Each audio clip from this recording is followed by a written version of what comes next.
Welcome in. Today I want to share with you a little bit about my background in alternative sets and some things I've learned along the way. Oh, and all these sets spotlighted in this video are alternative bricks. Oh wait, not the flowers. The flowers, well, they're fake flowers, but they're real Lego. You know what I mean. I'm Stacy, and this is... I've realized that alternative bricks offer a wide range of products, from replica Lego sets to mocks to minifigs. Some have their own creations. Have you ever seen a rebrickable mock that requires 2 retired Lego sets to complete? That can get expensive fast. With alt bricks, that mock now becomes possible. Alternative bricks are definitely cheaper than Lego. You can get sets for like 1/5 of the cost. However, what does that lower price come with? It does come with some quality issues. So I've experienced broken pieces, missing pieces, pieces that are deformed right from the factory. Also, the sticker quality is not the same as Lego, and the minifigs are not the same as Lego. But if you're willing to sacrifice some of those things to be able to do more sets and do more building, then it works. What we found that works for us is having a spare parts set. It's really a must. We don't know what the customer service is going to be like when we're looking to order any missing pieces. So having that spare parts just makes life easier for sure. Please let me know in the comments what your experiences have been with alternative brick sets. I'd love for the other viewers to read your comments as well, and we can all learn something. So where do I buy these sets? I started with AliExpress, but I did find the website a bit confusing, and not just necessarily just confusing, but it was a bit more work. You have to really look at the stores specifically, how long they've been in business, what their ratings are. So you can have to do a little bit of digging.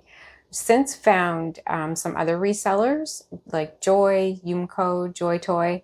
Their setup is more traditional, and I feel like if I had to replace missing or broken pieces, I would have a better chance of getting that done with them.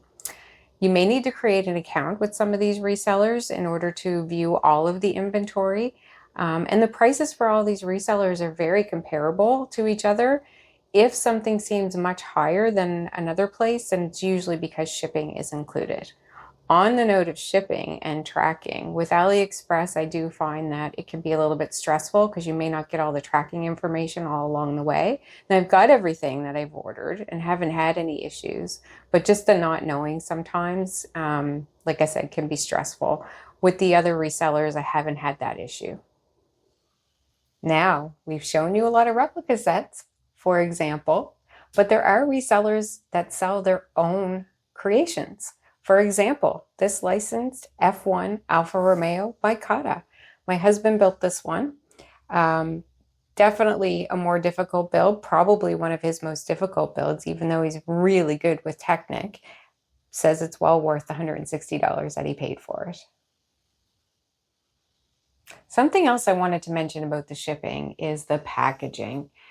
Takes a little bit to get used to, but not everything comes in a box. In fact, most of it doesn't come in a box. It usually comes in a bag.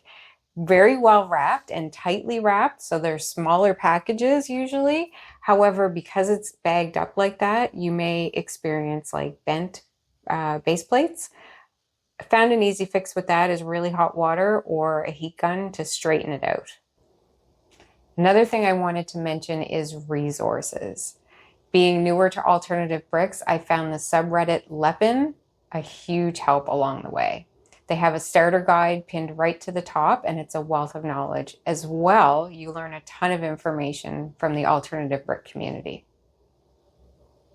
I'd be remiss if I didn't talk about the ethical issue. I know that there's designers and licensing to take into consideration, and I understand that. However, I got into Lego because it relaxes me. It allows me to focus on something outside of, everything else that's going on in my life and be proud of something that I accomplish. And it helps me with my stress and my mental health.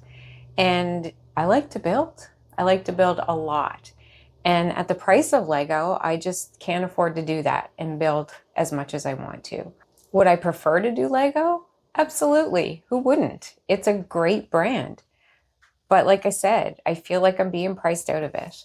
I have bills to pay. I have a life to live. This is a hobby. And when I look at the profits per dollar for Lego, I mean, they're ahead of like Louis Vuitton and Ferrari. With Lego's profit per dollar on plastic bricks, a plastic brick, and Chinese manufacturers producing replicas at a fraction of the price because they don't have to pay for licensing and designers, and then consumers like myself buying those sets, consumers like my husband, there's ethical questions to be asked on all sides. I can only answer for myself, and you can only answer for you. I do try to stick to retired sets if I'm going to buy a replica set. However, my husband doesn't really feel the same. When I saw Rivendell and that was something that I wanted for Christmas, he took it upon himself to buy me the replica set. $600 for the actual Lego, and it was a whole lot cheaper for the replica set. And honestly, I enjoyed it just as much. It's not the same as Lego. It's not perfect, just like other things that I've mentioned in the video.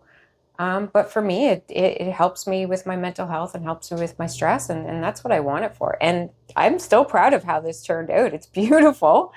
So that makes me happy. I hope you found this video helpful. If you have any tips or tricks to share, please feel free to leave them in comments. As well, if you have any questions, I will do my best to answer them. Thanks so much for watching.